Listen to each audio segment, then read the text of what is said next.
¿Qué es la iglesia? La iglesia, normalmente usamos ese vocabulario, pero la iglesia en ninguna manera es el local donde nos reunimos. Yo sé que muchas personas durante mucho tiempo tienen el concepto de tenemos que cuidar el altar, lo más importante es el altar. La palabra del Señor dice que el templo del Espíritu Santo somos nosotros. Lo más importante es cuidar nuestro andar diario con Dios. La iglesia somos nosotros. La iglesia no es el local donde nos reunimos. La iglesia la conforman todos aquellos que hemos decidido entregar nuestra vida a Cristo. Existe lo que se llama iglesia local e iglesia mundial. La iglesia mundial la conformamos todos los creyentes a nivel mundial, da igual la lengua, raza, condición social, estatus social. Todos los que hemos recibido a Cristo y hemos aceptado a Cristo como nuestro Señor y Salvador, somos la iglesia a nivel mundial. Pero dentro de esa iglesia mundial se divide en iglesias locales, en donde Dios en cada iglesia, y cuando digo la palabra iglesia, me refiero a personas. La palabra iglesia viene de la palabra eclesia, y la palabra eclesia quiere decir congregación o reunión de personas.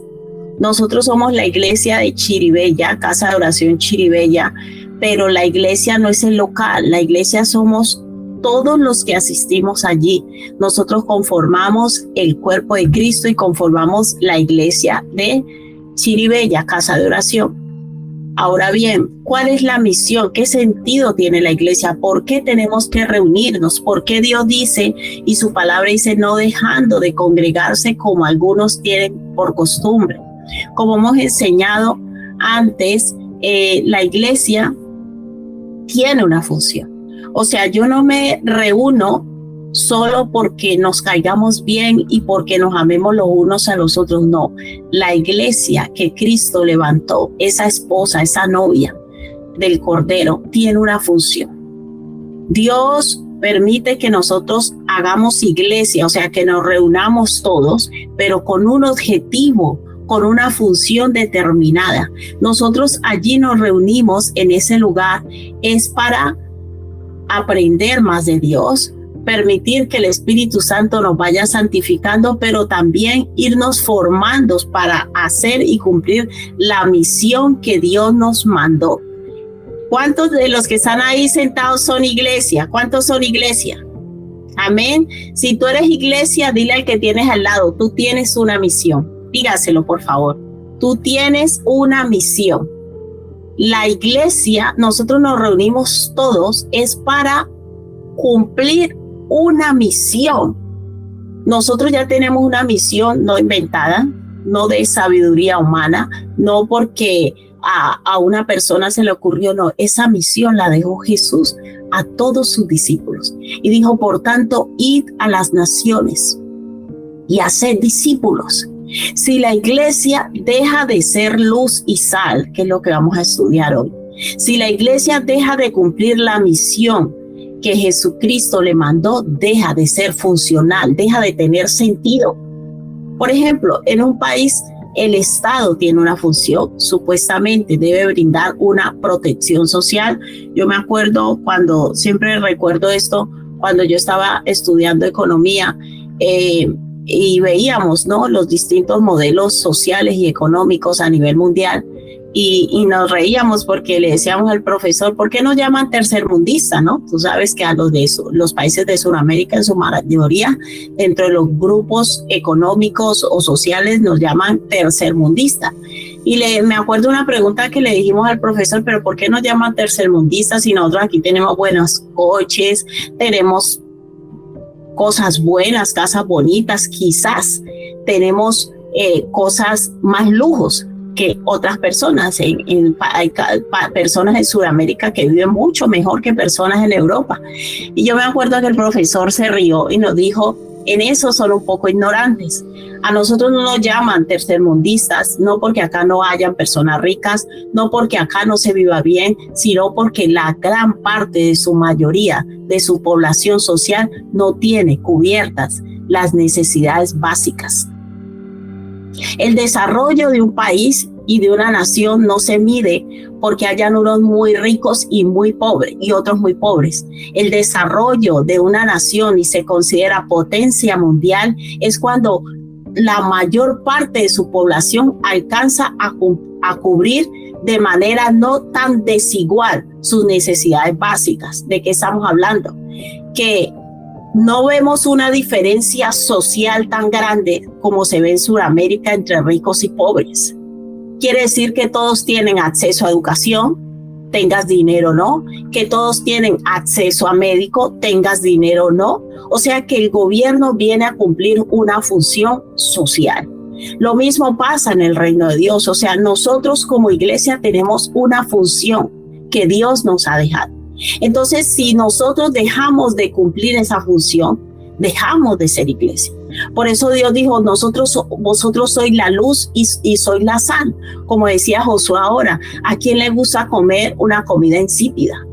La sal siempre ha sido un elemento que sirve para conservar los alimentos, pero también para añadir sabor. ¿Por qué Dios utiliza esas dos expresiones, esos dos elementos respecto a la iglesia? Porque nosotros dice que somos el estandarte y baluarte de la verdad. ¿Pero de cuál verdad? De la verdad de Dios. ¿Y cuál es el problema cuando la iglesia quiere imitar al mundo? Cuando la iglesia quiere llevar un estilo de vida igual que el mundo. La pregunta es, ¿quién va a ser luz y quién va a ser sal? Si yo voy a una iglesia solo para que Dios me bendiga y yo lleve un estilo de vida igual que los del mundo, entonces ¿quién va a iluminar? ¿Quién va a traer la verdad, como decía ahora Alex? ¿Quién va a hacer esa luz en medio de las tinieblas? Y nosotros no nos reunimos allí, amados, porque nos caigamos bien o para llevarnos la guay y los fines de semana salir por allí. No. Nosotros nos reunimos allí para ser facultados y equipados y formados para poder ser luz a otros, para ser una voz distinta en medio de una sociedad que está en declive, una sociedad que se está muriendo. Por si usted no se ha dado cuenta y no ha abierto sus ojos, el mundo está en decadencia. Niños enseñándole desde los 4 o 5 años a un problema de identidad de género, con 8 años enseñándoles a masturbarse. Hermanos, nosotros tenemos que abrir los ojos y la confrontación hoy es, ¿quieres ser iglesia o no quieres ser iglesia? Porque ya es tiempo y Dios está hablando a Casa de Oración abiertamente, porque hay muchos que llevan años y todavía no son luz y no son sal. Todavía llevas un evangelio donde no has entendido que tú estás llamado a anunciar las virtudes de aquel que te llamó de las tinieblas a la luz. Y eso tiene que ser un compromiso diario. Y ese compromiso empieza por casa. El primer lugar donde yo debo determinar ser luz y sal es en mi casa. Hermanos, con todo el amor y el respeto, vuelvo y les digo, tenga cuidado lo que ven sus hijos en la tele. Tenga cuidado a qué películas usted los lleva a ver. Ya no es un secreto para nadie que Disney está comprometido con la campaña de globalización mundial de ideología de género. ¿Usted todavía está llevando a ver a sus hijos películas Disney? Hermanos, nosotros no estamos hablando de religiosidad, estamos hablando de que yo tengo que ser luz. Y si yo estoy lleno de tinieblas, ¿qué luz voy a llevar a otros? La palabra del Señor enseña claramente que Él nos ha llamado a ser un pueblo apartado para Él. Y apartado quiere decir que vivimos bajo otras normas y principios de vida. Y a los primeros que nosotros tenemos que enseñarle esas normas y principios de vida a nuestros hijos. A nuestros hijos nosotros debemos enseñarle a separar la luz de las tinieblas. Y desde pequeño enseñarle, mire, tú eres hijo de luz. Estas cosas no deben jugar a niños que los padres les dejan el móvil y ni les revisan qué ven. Tus hijos ya está contaminado, está lleno. Entonces cuando llega, nosotros ya lo hemos experimentado. Y este mensaje casi es un SOS para los padres. No cometan los mismos errores. Niños que crecieron en la iglesia y crecen en la iglesia con 8, con 10 años y cuando vienen a los 14 ya no quieren volver a una congregación porque sus padres no hicieron el trabajo y no es culpa de nosotros como congregación, es culpa tuya como padre que le dejabas a tu hijo el móvil para que viera lo que quisiera.